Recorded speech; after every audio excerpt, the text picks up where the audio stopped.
Saudi আরবের যুবরাজ ও প্রধানমন্ত্রী মোহাম্মদ বিন সালমানের আমন্ত্রণে 2 দিনের সরকারি সফরে সৌদি আরব যাচ্ছেন ভারতের প্রধানমন্ত্রী নরেন্দ্র মোদী। আগামী 22 ও 23 এপ্রিল এই সফর অনুষ্ঠিত হবে বলে নিশ্চিত করেছে ভারতের পররাষ্ট্র মন্ত্রণালয়। প্রধানমন্ত্রী হিসেবে মোদীর তৃতীয় মেয়াদে এটি প্রথম সৌদি আরব সফর। এর আগে তিনি 2016 ও 2019 সালে 2 বার সৌদি আরব সফর করেছিলেন।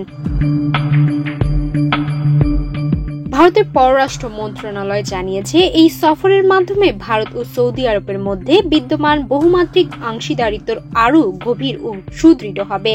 পাশাপাশি আঞ্চলিক ও আন্তর্জাতিক নানা গুরুত্বপূর্ণ বিষয়ে 2 দেশের মধ্যে মতবিনিময়ের সুযোগ সৃষ্টি হবে।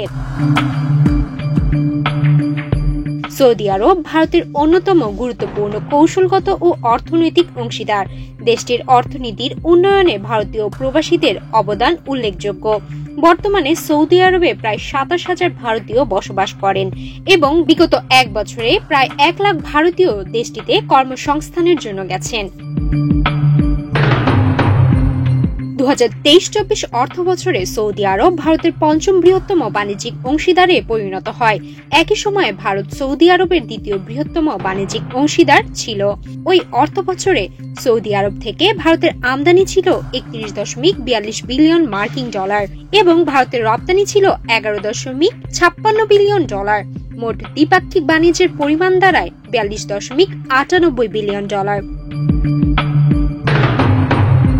বিশ্লেষকদের মতে মোদীর এবারের সফর 2 দেশের মধ্যে জ্বালানি প্রযুক্তি বিনিয়োগ, অবকাঠামো উন্নয়ন সহ বিভিন্ন খাতে সহযোগিতা বাড়াতে সহায়ক হবে।